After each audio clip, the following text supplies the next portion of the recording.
Van venir uns nois d'Occupy Wall Street, el nostre moviment germà a Amèrica, i ens van ensenyar la tecnologia.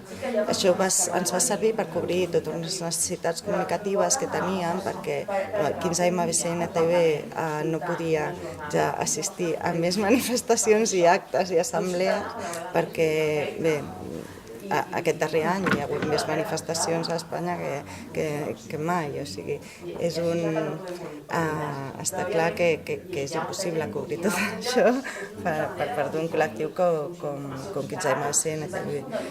I vam proposar tot això, és a dir, donar eines a qualsevol perquè pugui fer una retransmissió en directe, i s'ha creat tota una xarxa de streamers en base a això. Jo sempre, el projecte People Witness, a mi m'encanta comparar-lo amb la novel·la de l'Helena Poniatowska.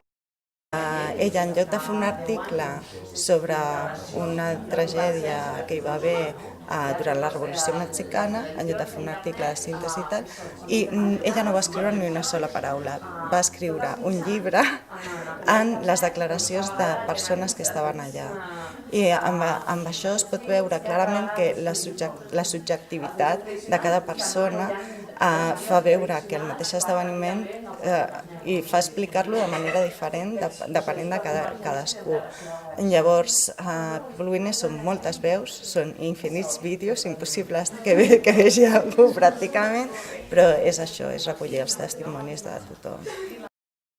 Clar, perquè els nostres streamings, nosaltres seguim els streamings de Sol, els streamings d'Occupy, els streamings d'Egipte, seguim estem en contacte entre tots nosaltres.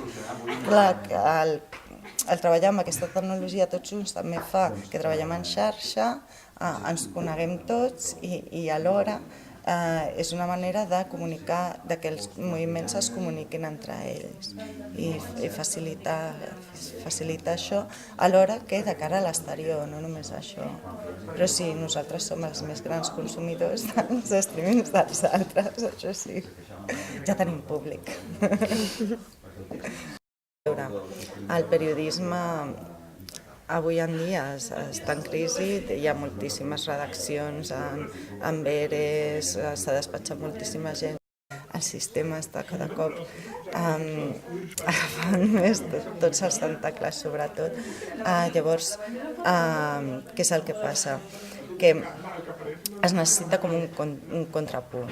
Davant d'un periodisme de declaracions, de versions oficials i prou, s'ha de donar un altre contrapunt, o sigui, és necessària també que hi hagi altra gent que expliqui el que ha passat i alhora també baixar una mica, o sigui, que no té per què ser a un nivell super